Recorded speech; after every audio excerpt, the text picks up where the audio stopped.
The name of this PowerPoint is Pushing Barriers in a Professional Development School.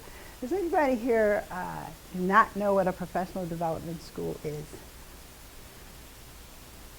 Everybody else knows? What is it? What do you think it is? Anyone?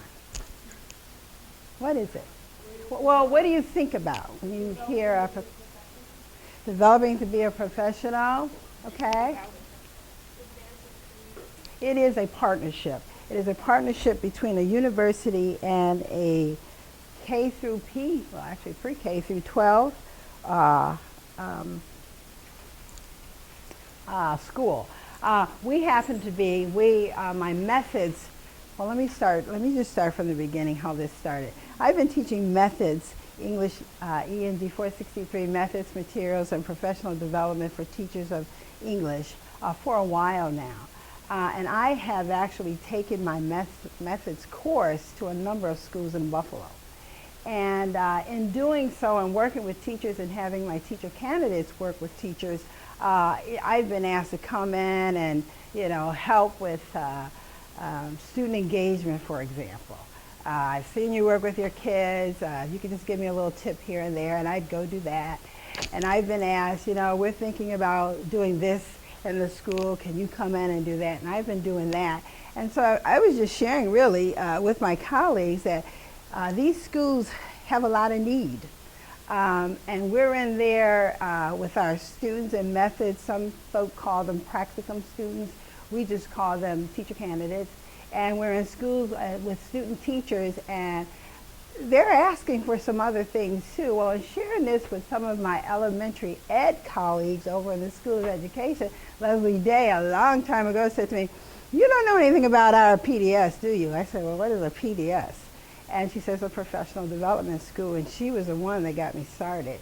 And so I would visit some of her students' schools, all elementary, and I would just see these students in methods and student teaching really participating in a way that was different than what I had my method students doing, even though I was on site in the schools.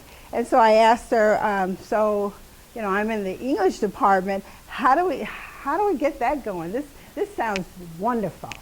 And she said, well, we don't have it in the secondary area officially. We have math professors in secondary who are embedded in school sites just like you.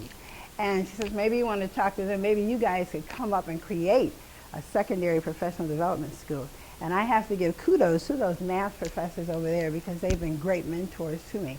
But in regards to TES, Teacher Education Council on this campus, this would be the first secondary PDS situation here at Buff State.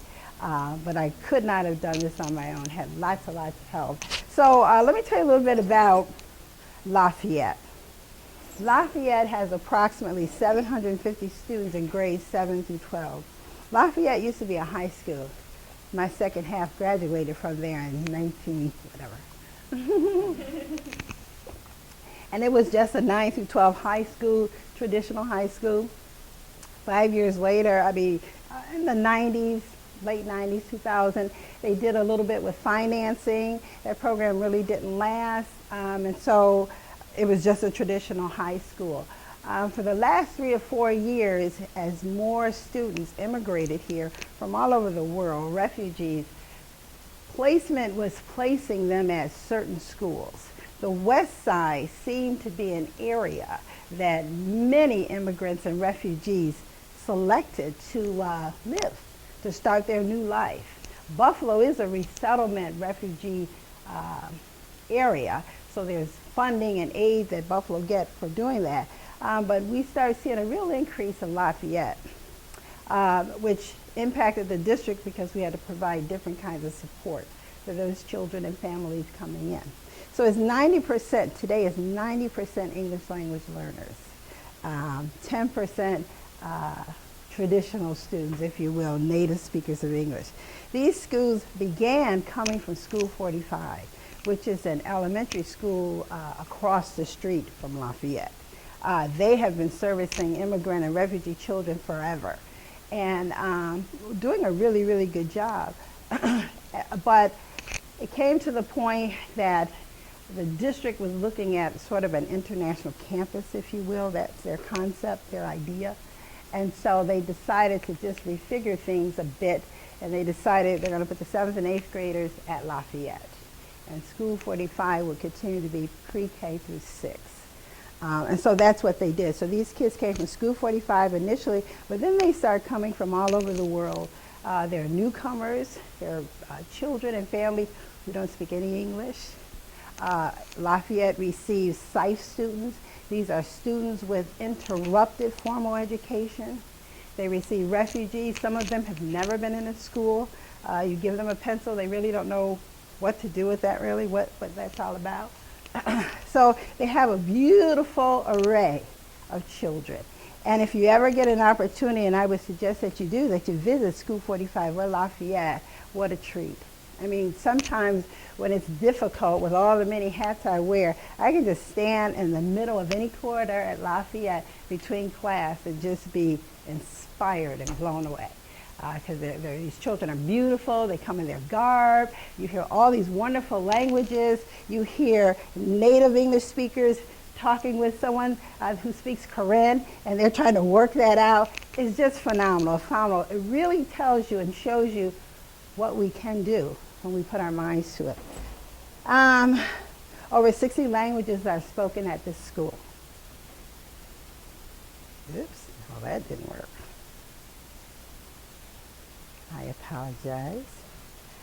In addition, at Lafayette, they have a new structure based on new legislation in New York State called Educational Partnership Organization.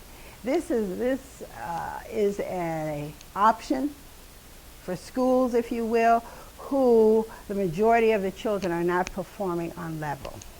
So there's a couple options the state provides to help those schools get some support, and the term is to turn around the school, to get those students engaged and their academics increasing.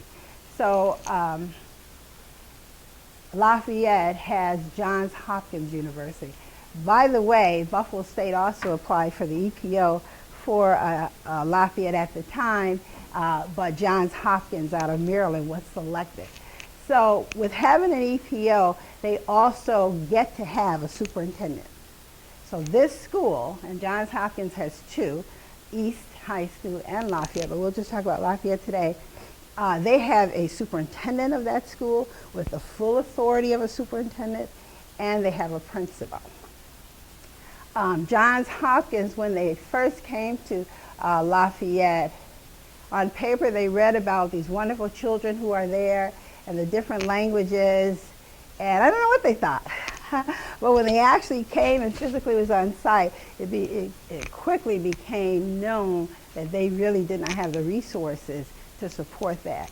So they had to get into gear and get all kind of training for their faculty at Johns Hopkins. So we saw this sort of visits back and forth and talking with kids and putting parent groups together. Johns Hopkins contracted with Marguerite Calderon, who is an international specialist in English language learners and English as a second language. And so they contracted with her, and she has been providing that support through Johns Hopkins for Lafayette. They bring to Lafayette this program called Talent Development, TDS, Talent Development Secondary. And it has 4 pillars. They believe in teacher teams and small learning communities. They believe in curriculum and instruction with lots of professional development, tiered student supports, meeting students at their needs. Because they are classified as immigrants and refugees, they are not all the same. They're not a monolith. They have all kinds of different assets and contributions and strengths, and they have challenges, especially in our schools in America. And they promote a can-do culture and climate. And that's important because just when they first came, and instead of just reading about the demographics on paper, really experiencing it, they met some resistance from teachers who said this is impossible to do. My teacher certification says this. It says English 7 through 12. or elementary, you know, or 7th grade, whatever it is. I'm an English teacher, I'm a science teacher. What can we do with all of these children? It's not going to work. And they share with the faculty that we're out being trained. We expect you to be open to new learning, new strategies. We're not going to pretend we're going to make you into an ESL certified teacher, but we're going to give you lots of strategies for gen ed and in your discipline that will support the learning of ELL students. So, you know, at first they will tell you they didn't buy it. They thought, okay, this will be interesting. So I talk with Johns Hopkins faculty and folks who are steering this, and I told them that I've been teaching my methods course here. I share with them. I'm often asked to come in and do this. Sometimes I send my teacher candidates in if this is a strong attribute one of them would have, and I said, but I think we can work something else out. And so I share with them about this concept or model, if you will, called a professional development school. In this model, I'm so sorry that the font is so small you can't read it, but I'll just read a little bit. There are 9 essentials to this PDS. One is a comprehensive mission that is broader in its outreach and scope than the mission of any partner, and that furthers the education profession and its responsibility to advance equity within schools and by potential extension the broader community. So they're focused on equity, this PDS model. A school university culture committed to the preparation of future educators that embrace their active engagement in the school community. That's about Buff State. You know, how we want our future teachers, our teacher candidates and student teachers to be engaged in the community. Ongoing and reciprocal professional development for all participating, guided by need. A shared commitment to innovative and reflective practices by all participants. That's important in a PDS model because sometimes we can get comfortable where we are. When some things work for some kids, well, and you know, these kids have these kind of attributes, maybe it's not my fault, maybe the district needs to do more. Maybe their parents need to do more. Maybe some organization needs to do more. We do a whole lot of looking outside, but you know, just being pretty comfortable. Well, if I had an ESL certification, I could do more. I don't, it's not my problem. So we talk about this shared commitment. Engagement in and public sharing of the results of deliberate investigation of practice by respective participants. So research is embraced in this PDS model, and not for just the sake of research, to better the learning environment and student outcomes for all the children, and professional development for all the teachers and administrators. An articulation agreement developed by the respective participants delineating the roles and responsibilities of all involved. So there is a contractual, and I use that loosely, agreement between the university and the school principal usually, and a liaison or a faculty person is the way the design has continues to be at this point. There is a written signed agreement about the roles we have, how we will participate, how will we engage teachers and students. A structure that allows all participants a forum for ongoing governance, reflection, and collaboration. Work by college, university faculty, and P12 faculty in formal roles across instructional settings. So the liaison has a role. My role is not just to have my methods class there and have more time, have them on site more time, but I have a role to the school as a professional developed person to talk to them about their needs and try to get resources to help them. The resources do not have to just come from me, because this agreement has also been signed by the institution, by SUNY Buff State, our chair, Lisa Berglund, and the dean here of Arts and Humanities, Dr. Christie. So, and doing a needs assessment, depending on what that need is, I have support that I can go to, and if it's something that Buff State could do, there is that agreement that they would be happy to do that.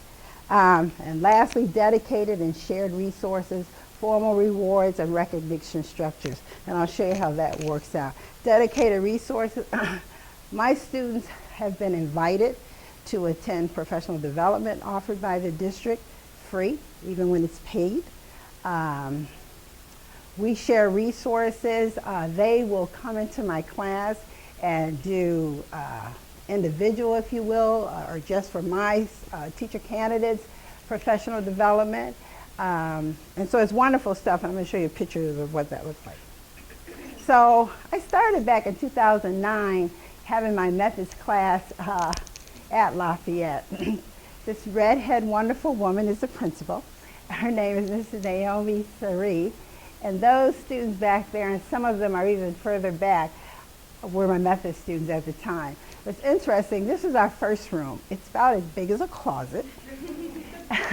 But it does come out some, over here. So I do have some students over here, 2 guys. You just can't see them, but they're there.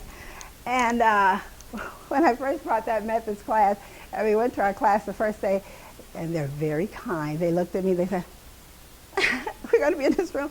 I said, yes, we're going to be excited. We're just going to be excited about it because this building is, full to the brim. I mean, when they brought the 7th and 8th graders over, we were like, oh, where are they going to put them? Well, they found spaces for them, but that's what was left, and we were happy to be there because we were happy about the opportunity. So in conversations with the principal and the superintendent, whose name I forgot to tell you, is Dr. Tamara Branch, and she's from LA. And she has, they characterize her as a turnaround specialist. So she's here at Lafayette and East to help move the school and turn the scores around. And she's sponsored by Johns Hopkins. So we talked about, with Dr. Branch and Mrs. Sari and myself, teacher candidates add value to student learning from the very beginning. And when I first came to Buff State, this beginning field experience for my teacher candidates had to do with observing. And I would go by and, look in the classrooms, and they would be in the back observing and writing down notes what they would see and what was interesting to them. Shortly thereafter, I said, that's good. And they're getting some learning, but they're really not engaged with the students. So we've changed that in methods from observing/assisting, because we want to encourage them to get up, get involved. This is the real world. This is real time, a real classroom, real children. They're not Cabbage Patch dolls. Nobody put this together for you. This is the real world, real TV or whatever.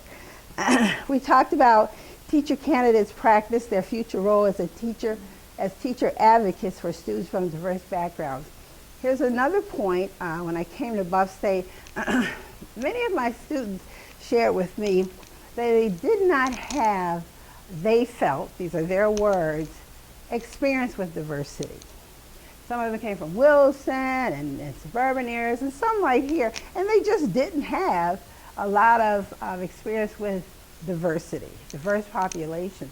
And some of the schools, prior to going to Lafayette, I was at Bennett and I was at East High School. And it's not so much that the population is diverse like Lafayette with so many cultures and ethnicities, but those 2 schools were mostly African American. And some of my candidates were concerned. They were concerned because of what they read in the paper or read in the paper, concerns of, rumors and all kinds of things. So I've had deep conversation with teacher candidates over the years, and I think one of my teacher candidates said today that when they first heard they were going to go to Lafayette, they were hesitant, and it has been a wonderful experience. And a lot of that is really simply exposure. People are people. They really are. They have hearts and brains and eyes, just like yours. And I think it's just exposure, but I'll say more about that. ELL training for teacher candidates provided by the multilingual department. Methods is stressful enough, or can be, in a good way. But there's certainly a lot of work in that course to do. And I didn't necessarily want to involve my class in something that would cause more stress. Or I did not want to have expectations of them that's just so far off. And so recognizing that there are 60 languages spoken at Lafayette, I knew they needed help. I knew they needed training. But I wanted to raise their level a little bit because in this day and age, there's probably not too many districts that you can go to, be employed, do student teaching, whatever, and not find children from all over the world. So I said, we'll just try this. So I said to the superintendent and the principal that what kind of resources could my students get to at least get them some skills, some knowledge that will help them to be productive, to be helpful for the students. And they sent me to speak with Dr. Alsace, who's the director of the multilingual department for Buffalo, and she says, no problem. And I'll share with you in a minute who she sent to us. And we talked about before and after school tutoring. Traditionally in methods, we had after school tutoring because most of my method students, their classes, their schedule's already full.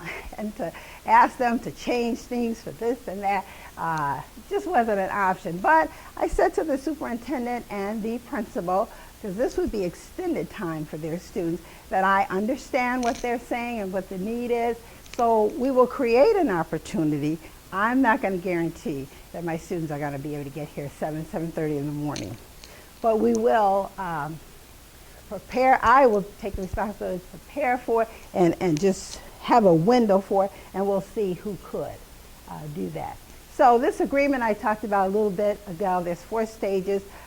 We are at the developing stage, this partnership between Lafayette and myself and English department. And this agreement on the developing stage reads this way. Partners are pursuing the mission of PDS partnership, and there is partial institutional support. And that means right now I'm the liaison. I can go to my chair, I can go to my dean and express a need and share information, and they will have to determine if that's something they can do or will do. And the same with Buffalo Public Schools. They bring a lot to me, and not many times, but I have had to say no to some things. They wanted like 5 faculty from the ESL department. We don't have an ESL department.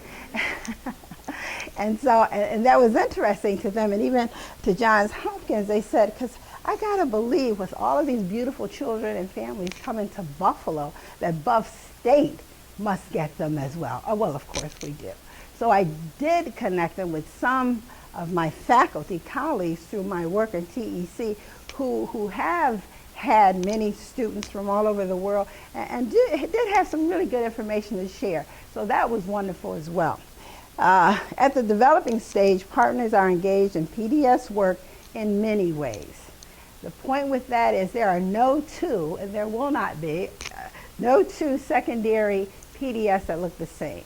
I have attended for the last 3 years the conference, the National Professional Development School Conference. And over these 3 years, I have spoken with many folks many faculty who have designed a PDS in secondary. And we have a great time because they're all so very different. It all depends. It just depends on the school. It depends on the resources and the staff at the college or university level. So it's quite interesting, but we always learn from each other. This PDS, again, as I previewed earlier, at Lafayette, math people were already there. And they have an interesting dynamic too. And each faculty who agree to be a liaison will do different things as well. And I love it. That's what differentiation is about. And trying to meet the needs of the school and the students, you're going to see differences. So in math, they have this one faculty, and I'm sorry her name escapes me, but I will get it for you. She takes her methods class and she splits it in half. So let's say she had 16 enrolled. And so she split it in half, 8. So the first 8 students would be on site in the class with her, actually teaching the course for 7 weeks. And then the 7 weeks, they would have sort of an independent study, very intense, very rigorous, writing papers, looking at research and math instruction at this grade level with ELLs. Phenomenal kind of work they would do. But then the second 8 would come and teach the class. They would have to do all the planning, all the teaching. Wonderful. They will do conferences for the school, presenting the kinds of things, having the students at Lafayette show their work. So that's one model. And so when I came and I spoke with the math faculty there, we talked about the professional development school model being an umbrella. And that she had ideas and I have ideas about even more things we can do as a partner. So now we're looking at the professional development in a new dynamic as an umbrella for a lot of the things that we might want to embed at Lafayette.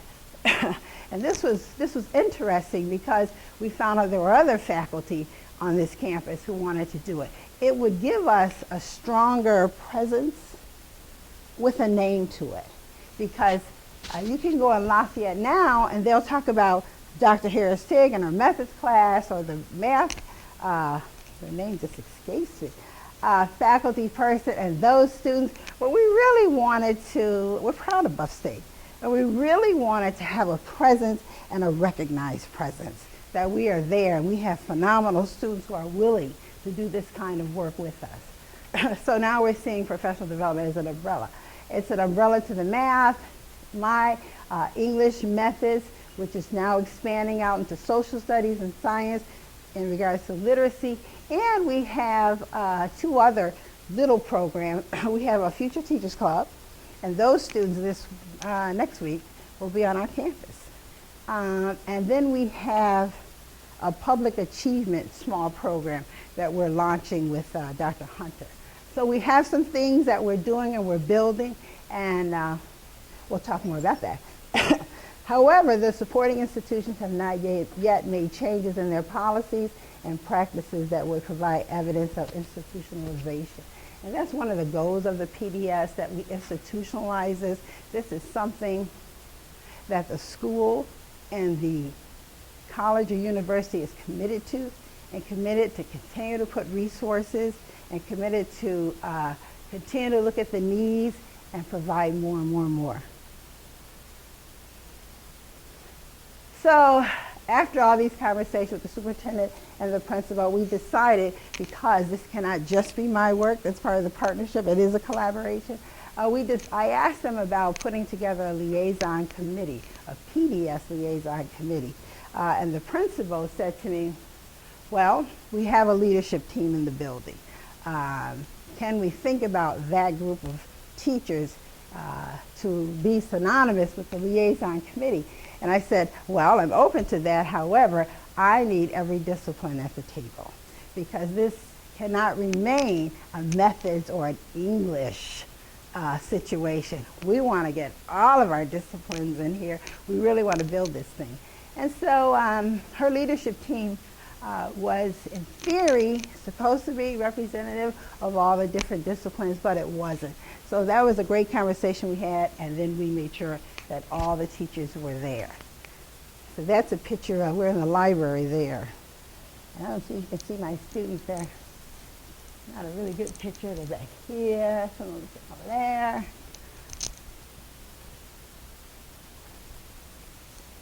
So, in talking with this PDS liaison committee, coming from a background also of creative studies, I had already heard some things.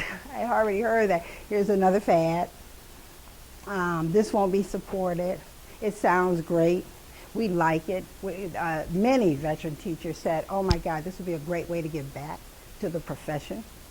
This is good, good, good, and we can have the junior participants, and they would call my method students and student teachers, oh, and this will be great. There's a lot of like, yeah, sure, this won't last. So I said, well, I want to hear your challenges. Let's put them all out on the table, because that's what part of this is too, is to work together, work through these challenges. So they said, first of all, they don't have enough ESL teachers, period. And if Buff State could send over 10 ESL teachers, they would be happy. That's not going to happen. But they were just sharing, and I was just listening, the demands of the Common Core learning standards. They thought, doing that and having a PDS might conflict. It might raise the level of stress and the workload that the veteran teachers or in-service teachers are already doing. The whole training around data-driven instruction and the APPR, the teacher and principal review assessment. And then, because I shared with them some of the challenges that my method students have in their own coursework, the TPA. In this meeting, when I'm talking with the committee, my students are there as well. My students brought up the field hours. The field hours and the coursework is demanding. It's a lot.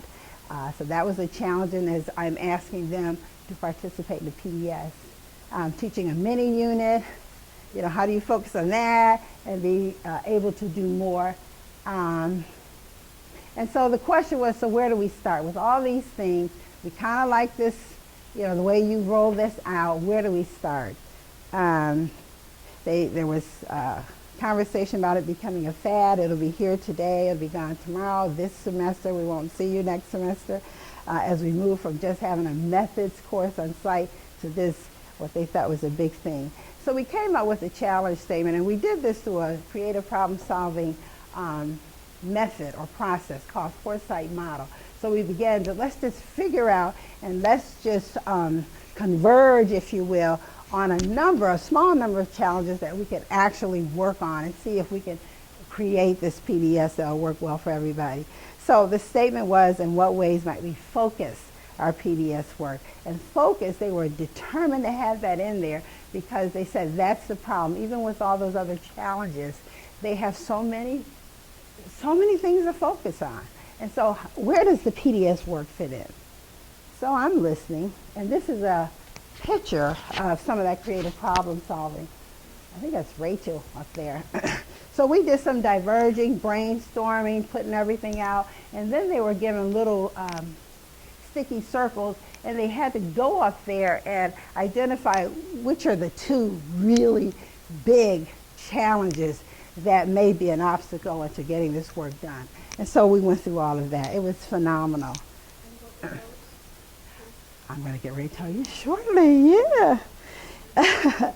So the PDS Liaison Committee determined the school-wide PDS focus that they want to concentrate on under this umbrella of PDS is co-planning and support for teacher candidates with teaching ELL. So I was a little confused, but I stayed true to what they said, and I said, co-planning to what end? Who do you want to co-plan with?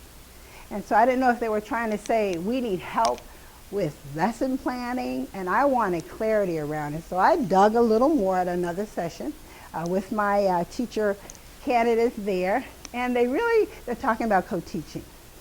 But they had heard, it's something this school has thought about before, and they had heard or read through the research that it also entails co-planning.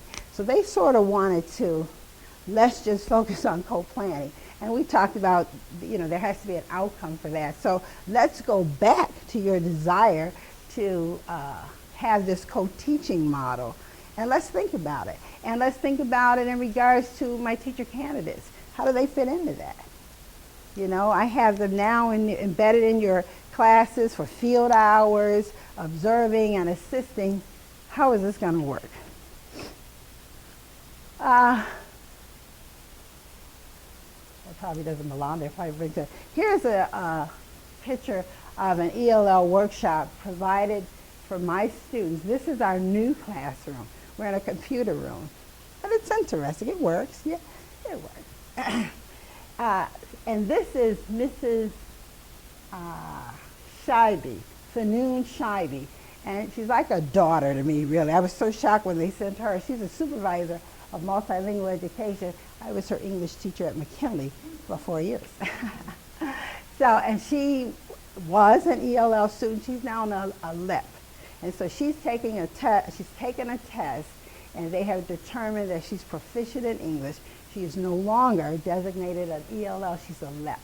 So she now is a supervisor in the multilingual department, and she comes to my class and gives a 2-hour workshop.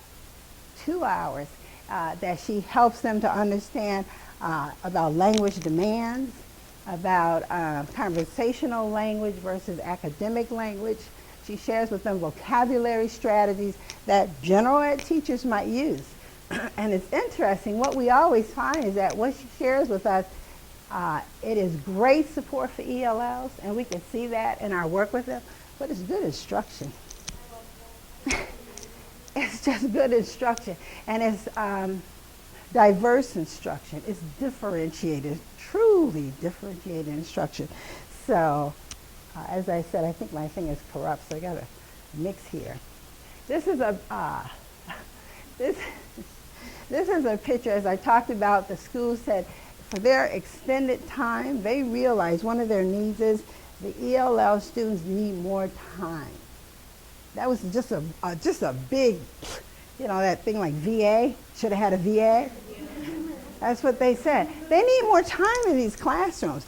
These teachers would have them and no, you know, blame or pointing fingers or anything, but they would just keep rolling like before. These kids need more time to process, more time to write, more time to read, more time to plan. So again, I told you they asked for this morning tutoring, and up until recently I kept saying, well, no, because I always try to take the pulse of my students, and they were feeling overwhelmed. I don't think we can add one more thing in this methods class. And so I would say, no, well, this year I have wonderful students. They've all been wonderful. And they thought, well, yeah, you know, they asked me, can this be part of the hours for our field work? I said, absolutely. And so they come in at 7:15, 7:30, and they're with those kids till 8:30, 8:20, 8:30. And I'm there as well because a school of this type, and I say type, I mean where most of the kids are performing the low level, is very important, and the law dictates that a certified teacher had better be in all of these situations. I'm a permanent certified teacher for New York State, so that works. So they come in and they meet with these students one-on-one, and I don't know, do you guys want to just say anything about those kids and this experience?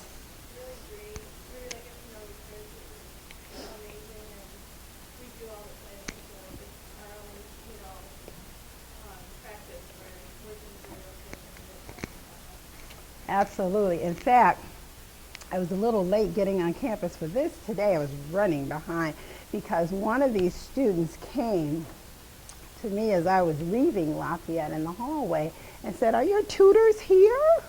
And I said, "No, they're in their class." And I said, "What's up? What's going on?" And she said, "I just want to talk about the test." So this week, the standardized testing is implemented in schools, and we've been talking with them about it, trying to reduce their anxiety, giving them strategies, feeling confident.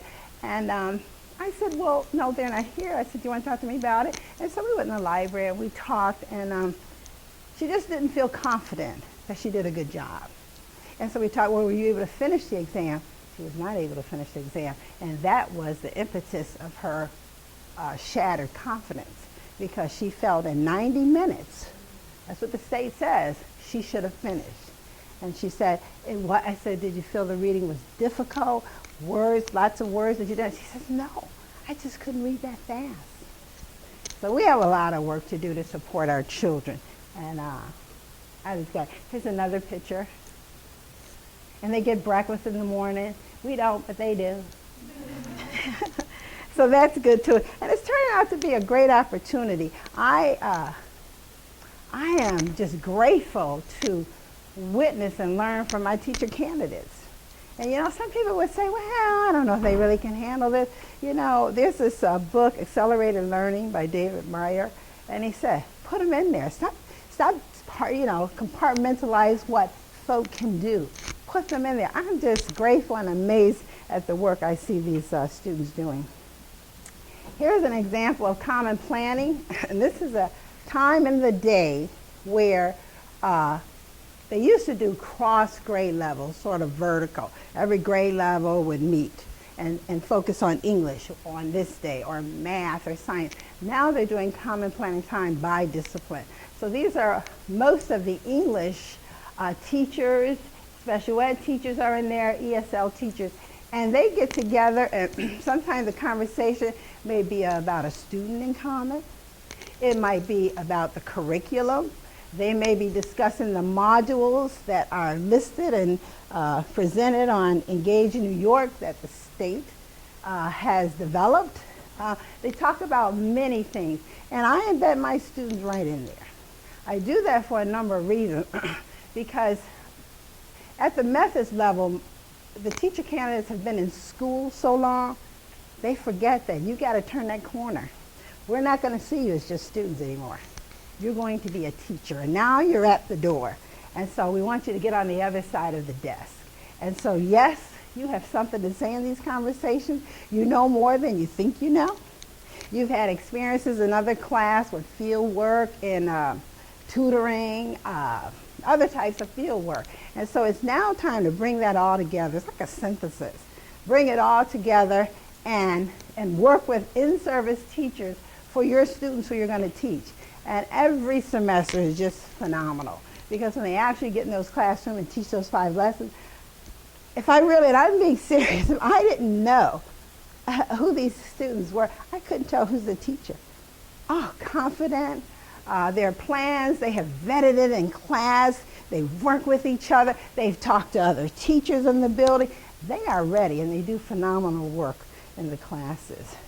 Another part of the PDS is because we have a PDS on the campus, I want to be linked. Even though that PDS is structured mainly around elementary, I want to be linked with them.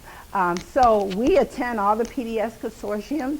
This one was in November, it should be 2013, at Lafayette High School. And we, at Lafayette and Johns Hopkins, they were just proud to be a part of this meeting and be a part of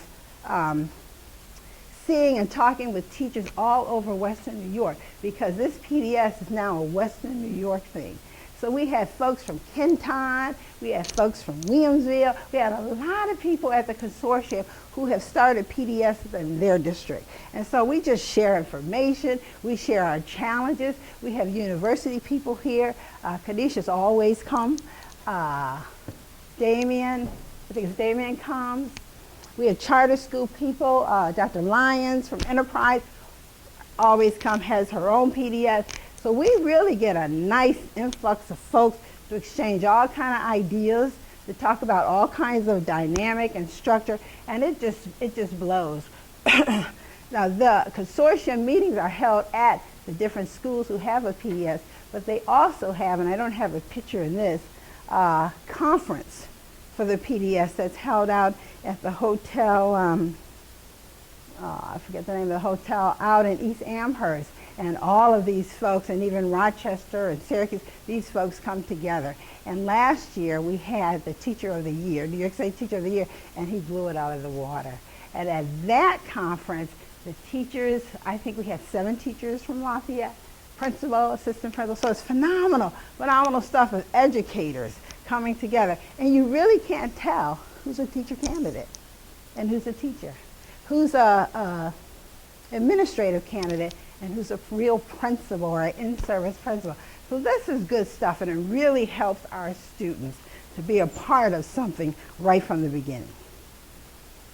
So another issue that came up in this PDS in particular, it was to address this sense of a fad, or this sense of I'll get started. This professor from both states will get started with this and I won't be there. They addressed it. They wanted to craft a mission statement.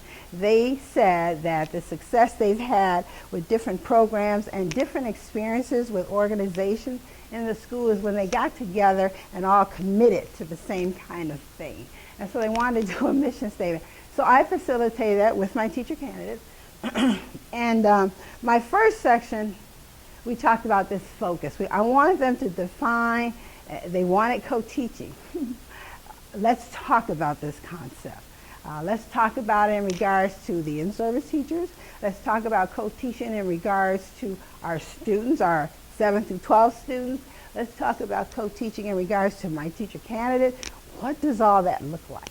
And so we went through this process. So I asked them to name the support the focus co-teaching will provide. You know, what are the benefits? I asked them to tell me about the distractions for this focus of co-teaching. I really want to get everything on the table and make sure at the end of the day we're all talking about the same things. So now I'm going to go to my other one, which I don't know why that happened. Give me 1 second. And this is the PowerPoint I shared in Vegas a few days ago. Because as we start to build our network, we talk about, you know, what our needs are, what we're doing, and we commit to each other that we will put in a proposal for the conference and share out. So this group, my little networking group, decided, I want you to talk about that process of creating a mission statement. This part began mostly last semester. I just want to get back to where we are. I apologize for this. Again, I use CPS skills. I use a foresight motto. We did some clarifying. They came up with co-planning, but they end up wanting co-teaching. And so this is where we are. So the second session, I think we had 4. The PDS Liaison Committee was asked to discuss the single most important goal for this PDS focus for mentor teachers, teacher candidates, our students, the committee, and so we had these kinds of discussions. I'm going to wrap up quickly. So here it is, support for co-teaching. Get exposed to various models of teaching. Some folks, when they hear co-teaching, they think it's one thing, and they use a very old frame like you would see with a gen ed and a special ed, or a gen ed and an ESL teacher. You teach, you assist. But there really are other models, and I wanted them to know that because I wasn't necessarily comfortable having them frame co-teaching this one way. Provide strategies to develop stronger relationships by and with teachers. That was a key point that they made there, that co-teaching they believe would help them do that. And underneath all of that was that teachers, there were still a lot of teachers teaching in isolation. They come in the morning, they open their door, and they shut it. They don't let anybody in but their kids. They don't want anybody to peek in there. So they had a lot of that. And then they have a fairly good number of newer teachers. And these teachers are ready. Some from Buff State, some from UB. They are ready to try some different things, but they were meeting resistance. And that resistance turned into nothing evil, but that they weren't even talking to each other. And they're teaching the same kids. So that was a big point for them. A model to guide teacher teams. Johns Hopkins, remember I talked about some of their focus and goals. They wanted to see more collaboration. They want to see teacher teams for teaching and planning as well as professional development. They wanted a community, and that was not there before. And Johns Hopkins was trying to roll it out and provide training, but thought this would be a good place for the PDS at Buff State to support as well. So they sort of ganged up on me because Johns Hopkins and the Lafayette staff, you help us with the co-teaching. Allowing more time to focus on student groups with specific needs. Even within a large population of ELLs, immigrants and refugees, they're not all the same. And there are groups from a particular area that have very distinct challenges in our schools. And the teachers knew that. They did not know how to address it because there was no frame for that. They think co-teaching might impact that. Increase effectiveness of co-teaching in all classrooms. This is something they want to see school-wide. Giving teachers model coaches can support. So they do have coaches in the building, but even the coaches really don't have a sense of all the different kinds of models of co-teaching. Models for maximizing 2 teachers in 1 classroom. The district has supported Lafayette and 45 with more bodies. And so you would have some classes, there could be 2, 3 adults in the room. And it's interesting when you go in, you're trying to figure out what are they doing? What is that other person doing over there? And you just think of the possibilities to have that more support, what could happen. But this too is where they think co-teaching would help. If these teachers were trained, it could be like a dance. It would be wonderful, the things that could happen with that many adults in the room. And better classroom instruction. I'm going to go through these quickly. And just tell me, be quiet, Jim, and I will. Major distractions for co-teaching. These are the things they think is going to get in the way. Planning time or time to plan, right? The school has not said, all right, third period, everybody's going to plan who's involved with co-teaching. They haven't given up any time yet. Individual attitudes towards co-teaching. Again, some teachers still have a very traditional mindset. Here's my class, you don't belong in here. Common Core learning standards, they're all taking professional development to design lessons and units based on Common Core, or they're using modules, and it's just a distraction. Ease of less successful models. Some people are not going to change, they said. They're going to teach. Some of them are lecturers, and they're going to lecture if nobody there gets it. And so those kinds of things they were concerned about. Changing co-teachers from year to year. A district like Buffalo, unfortunately, there is transiency. Teachers do get moved. Teachers' preconceived notions about co-teaching. Some teachers feel if I have to have a co-teacher, or if anybody thinks, then you think I can't handle it on my own. I'm not good enough. Buy-in from school community. Co-teaching is important. Habits and personalities. Other obligations teachers have. Really. All right, we're good. Competition with co-teaching, shifts in policy, New York State and district. Scheduling. Scheduling remains a challenge for us as we think about co-teaching. I'm not sure what the BPP collaborative is. I have to get back with them on that. Multitude of other initiatives. We've talked about that. Previous training. Benefits of co-teaching. To provide a structure and model for teachers, result in uniformity, adherence to more successful co-teaching models, important for leaders to have essential knowledge, major need in building, a depersonalized ways in which teachers can work together, strengthen our delivery, that good stuff. How will co-teaching impact mentor teachers, guide teacher candidates, and benefit from additional expertise with implementing rigorous one-on-one projects? Strength in sharing best practices, extra support, set framework, build background, be able to provide candidates with opportunities to see effective co-teaching practices, so forth and so on. How will co-teaching impact teacher candidates? These are all the discussions we've had about this model.